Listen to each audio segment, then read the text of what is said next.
Welcome to Fronteras, Changing America. I'm Carlos Correa. On the program, Santiago R. Soto III, Vice President of the Hispano Chamber de Las Cruces.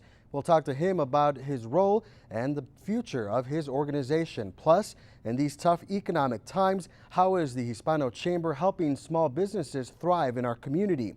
We'll talk about that. But first, is work, school, family, or bills causing you to stress out? We may have an answer to overcome the pressures of everyday life. It's a fairly new business, and you guessed it, a member of the Hispano Chamber de Las Cruces. After a long day at the office, Las Cruces business owner Sarah Stiegel enjoys time alone and away from all her worries. I just leave everything at the front door and just try to totally relax. Just blank everything out of my mind and come in here. It's my time. It's my time to relax. Stiegel makes it a point to visit her masseuse every chance she gets in order to manage her stress. The whole experience is just wonderful. While more research is needed to confirm all the benefits, experts say massages help many people with stiffness, sports-related injuries, and pain. Some studies have found massages to be beneficial in managing anxiety and even depression. It's also been linked to help people through cancer treatment. I love coming here. The decor, the people, the whole aura is calm and serene. I started out with just a regular massage, and then I discovered the stone massage, and I love the stone massage. Between the oil and the hot stone on your skin, there's nothing like it. Therapists from the Massage Club in Las Cruces say there are different types of massages. The common techniques include a Swedish massage, a deep tissue massage, or sports massage. We have several moms that come in, and they're always doing for their kids, and they're always doing for their friends, and they're always doing for their spouses. And then they say, you know, I forget about myself. And the truth of it is if you don't take care of yourself, you're not going to be able to take care of them. Massage therapy is generally considered part of complementary and alternative medicine. Therapists typically use their hands and fingers, or maybe their forearms, elbows, and in some spas, their feet for massage. You have a feeling of it's very nurturing and soothing. If you kind of go back to when you were a child and your mother would soothe you when you were upset or stressed or worried. And it's very similar to that. The only difference is you get to just lie there for an hour, not thinking about anything else. As part of the Hispano Chamber de Las Cruces, the Massage Club takes advantage of everything the group offers, and owners are quickly seeing all the benefits from their membership. Any type of e-blast or promotion I have going on, I just ask and boom, it's out there. Anything that they have going on with the city or an event or this, and they always say, hey, would you like to be a part of this? And they've been phenomenal in promoting my business. And I mean, I really see a big, big difference. Business is booming, and it's not just at the Massage Club. Owners find they're helping other owners succeed. I think they're really important. Very, very important. One, that you know them. And when you know somebody in their business, you tend to want to not only do your business with that person, but you feel confident when somebody else is asking, do you know anybody that does this? Do you know somebody that I can talk to? There you go. I trust this person. I know this person. He's been phenomenal.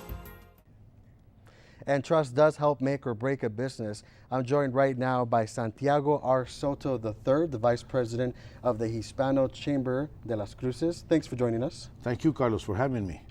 Local chambers obviously work on the local level to help bring businesses together, and they help build, or rather develop, strong local networks. And as we saw earlier, or as we heard earlier, it also develops the business-to-business exchange. Let's talk a little bit about the history of the Hispano Chamber. I'm glad you asked that question.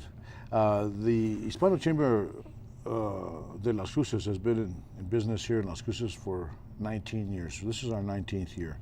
Of that, I've been involved in one way or the other for 15, so maybe that's why they sent me. But it has been an experience and a very, very important part of my life, as well as what I've been able to contribute back into the Hispano Chamber and small businesses in Las Cruces.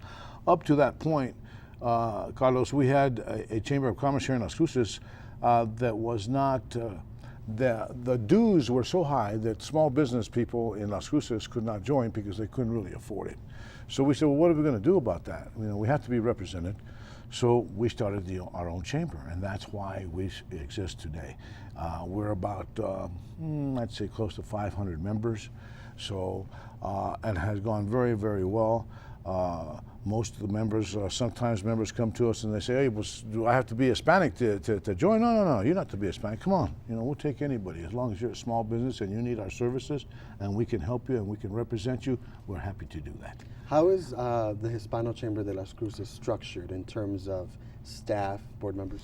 We have a board. Our board, when I've seen it grow, when we first started, we had a board of 7.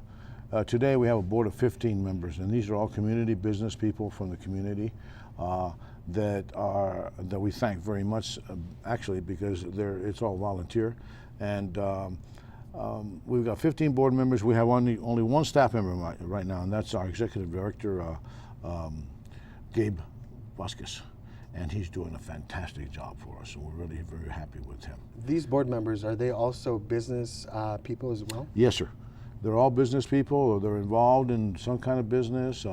They may be educators, so it's just a variety. We try to get a variety of different people on the board. How important is to have that variety in the board? It's very important because, you know, the Hispano Chamber of Commerce is quite unique here in Las Cruces because we spend a lot of time on purpose, a lot of time and effort in the community. We feel that the community that we live in and the community that we all do business in is very, very important. So we want to bring that community closer to us.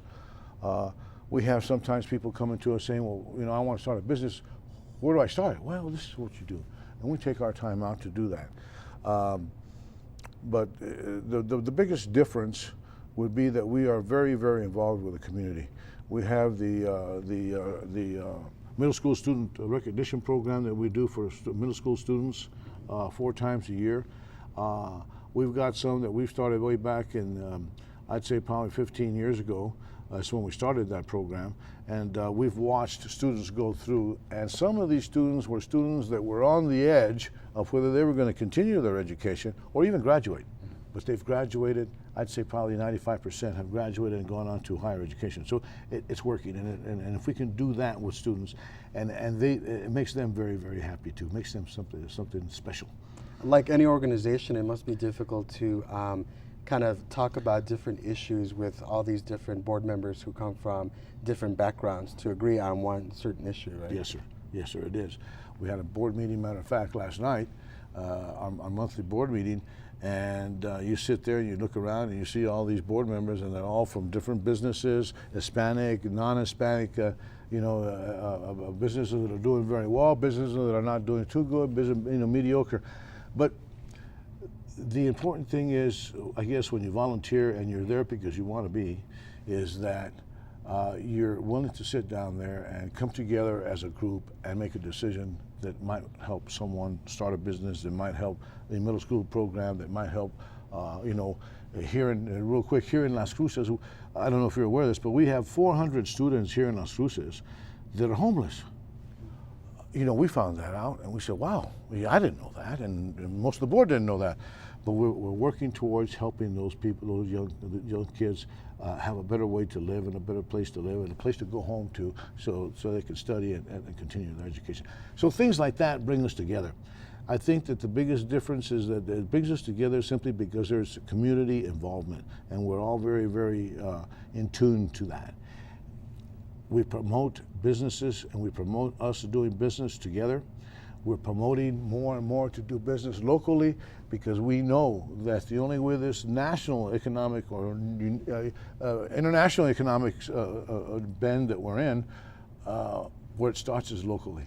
we can start keeping our local business here in Las Cruces, trading with each other, then that just breaks up and goes up and takes it all the way up to the top. So we're very, very much in tune with that. You mentioned you had 500 members. Yes, sir. How important, in your own words, is the Hispano Chamber here in our community?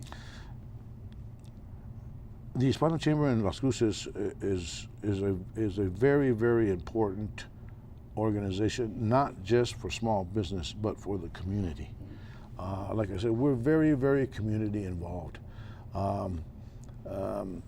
We get involved with our children, we get involved with small business, we get involved with helping people find a way to pay their bills, helping people find a way to contact the right people at the PRC because they need to document or they need to get their bylaws together. It's an organization that if did not exist, small business would not be represented in this city. So that's how important it is. Dues are a big thing. You know, anybody that has to belong to an organization like this, and if you have to pay $500, $700 a year as opposed to a couple hundred, it makes a big difference. And that's one of the reasons why we exist today, is because we attract small businesses because they can afford it and they need representation and they like what we do in the community, not just business. I've read in the newspapers recently that a lot of businesses that are based in Juarez are coming over to across the border to either in El Paso. Do you think that some of these businesses may wander this way? There's already some businesses coming in this direction. We had a international trade fair, for instance, back in, I guess it was around March or April of this year, where we had several people coming in, not only from Juarez, but from Chihuahua and from Veracruz, people coming in to Las Cruces, to come in and look at the opportunities where they could come in here and start businesses in Las Cruces. And matter of fact, there's one or two businesses already going here in Las Cruces that are owned by people that, from another country, from Mexico. Let's talk about, switch gears to the economy and what the group is doing in order to help keep these businesses open. I know recently you help organize a lending fair in the city of Las Cruces. Well, we found that a lot of small businesses are in a situation now simply because business is so slow that they're having a hard time keeping that business open.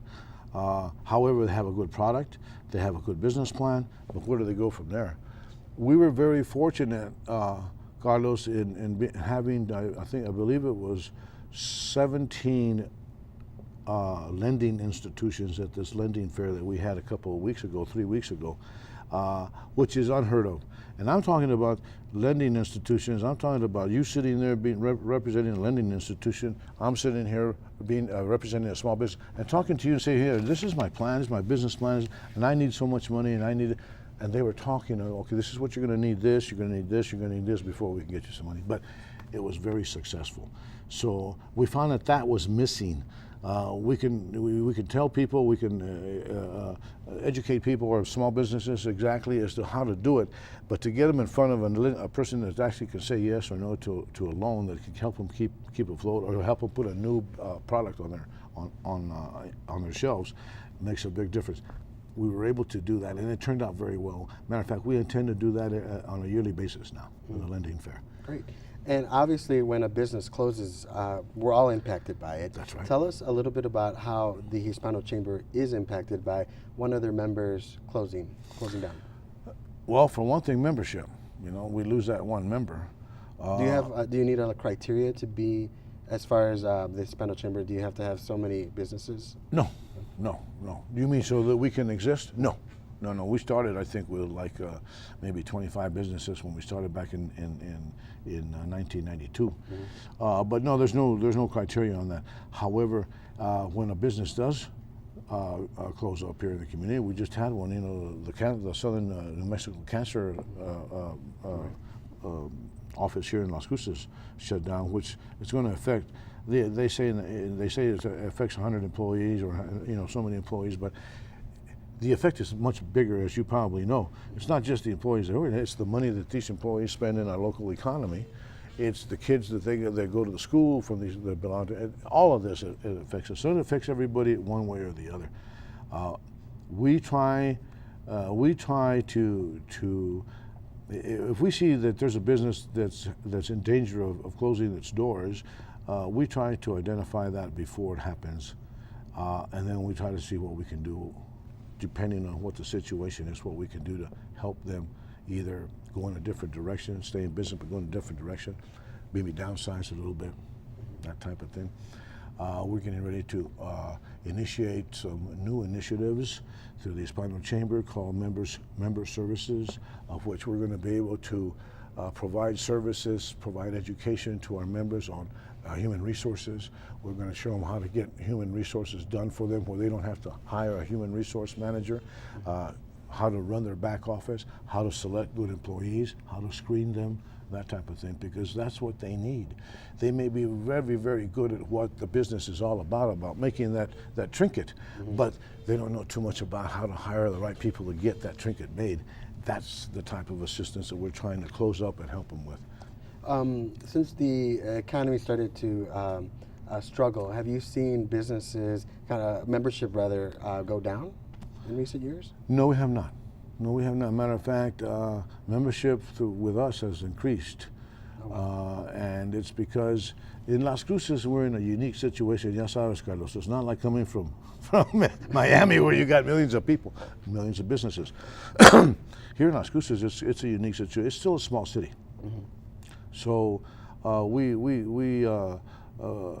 I think, and the biggest thing that draws membership to us, one of the biggest things I think, or the number one thing probably, is because of what we do in the community and how involved we are with community efforts and what's going on in our community too, that we can help the community not only in the business, but as well as community involvement.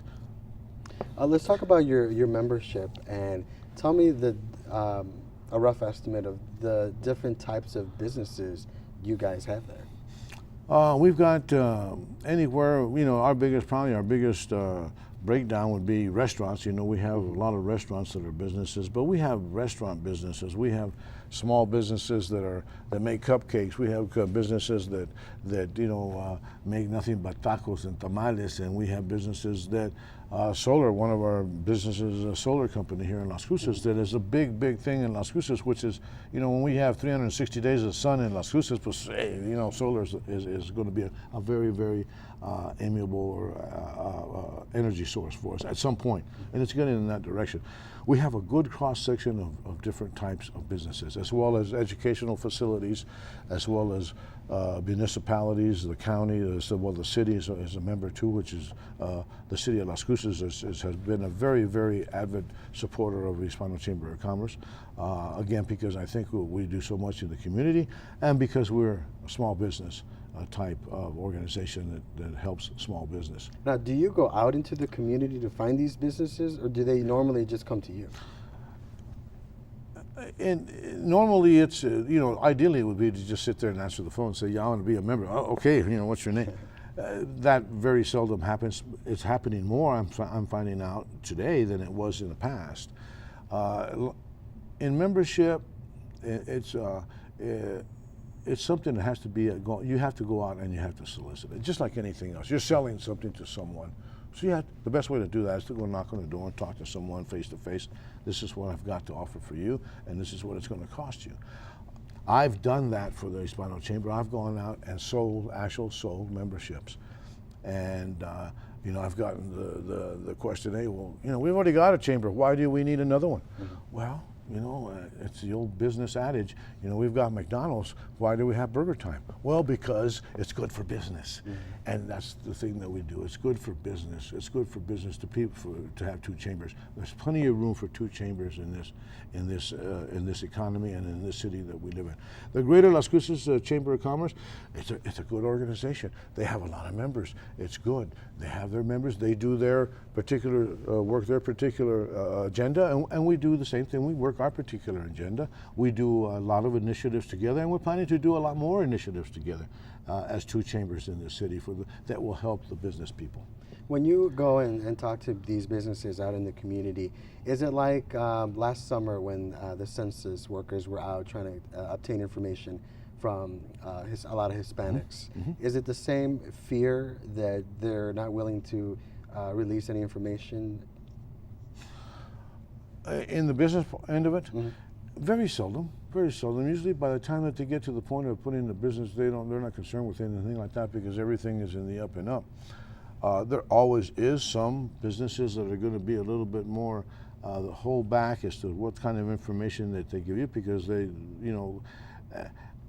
this fear that especially is not only, I don't like to use the word aliens, but this fear that people have in this area, it happens to be Hispanics, but in other areas it could be Polish, it could be Germans, it could be French, whatever. But here it's Hispanic, and I think that fear, a lot of it sometimes is because it's a fear that they don't know what the heck is going on, and that's why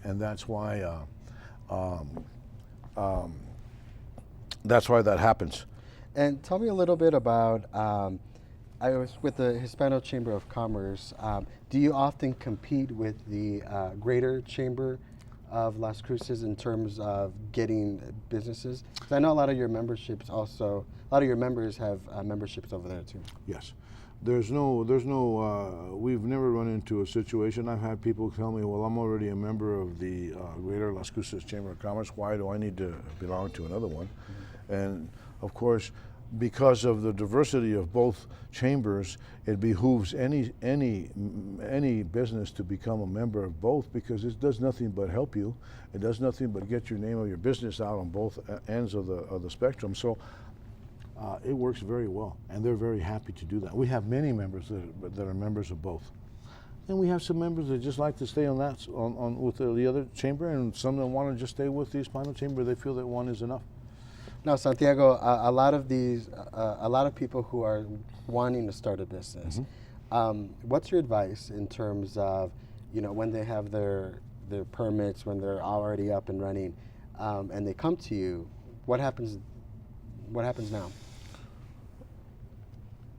Our first concern is to make sure that they have an adequate business plan.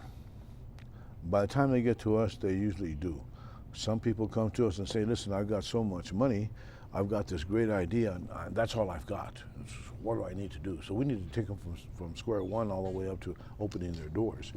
Mm-hmm. But I feel that the most important thing is an adequate business plan.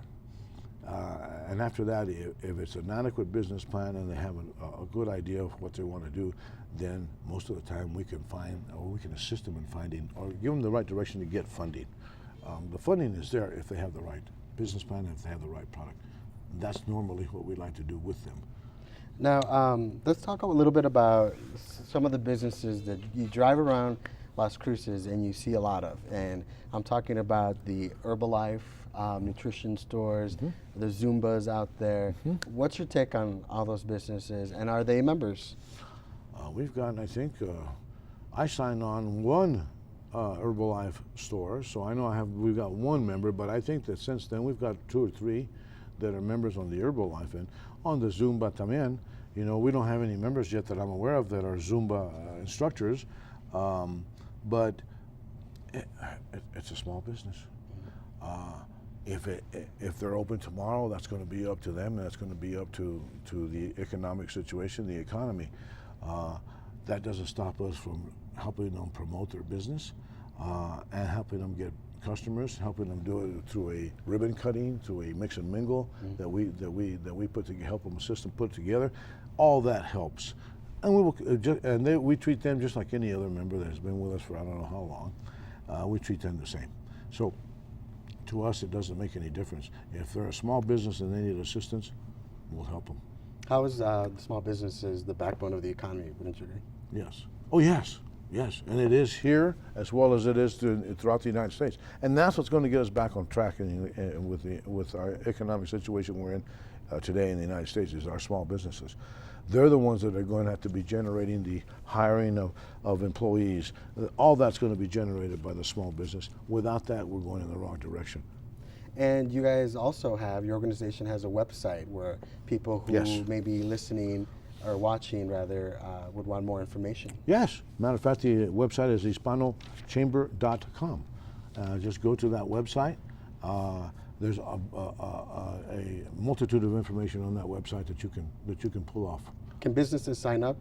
Yes, sir. Through your website? Yes, sir. There's also membership application on the website that you can fill up.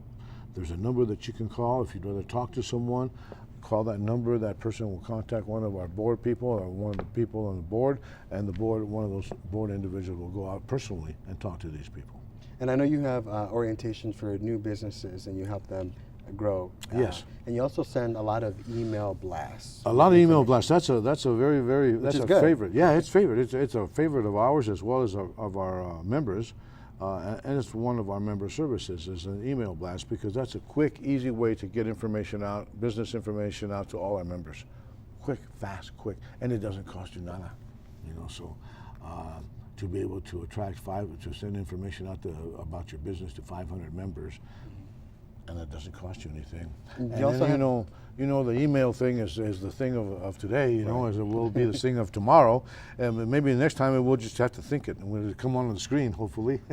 Exactly. And then you also have business mixers, as you mentioned earlier, every month. Mix and mingles. Mix and mingles come to us every 2 months, and we have one of our businesses that hosts the mix and mingle.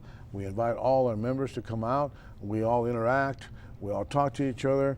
We talk about, I'm looking for this employee. I'm looking for this type of employee. Okay, I know somebody. We're just a networking party. Good information. Santiago Soto, thank you so much for joining us. Thank you, Carlos. All right, and thank you for watching. Remember, you can visit, or rather see this entire interview online at krwg.org. While you're there, you can visit our blog, follow us on Twitter, or like us on Facebook. I'm Carlos Correa. Until next time.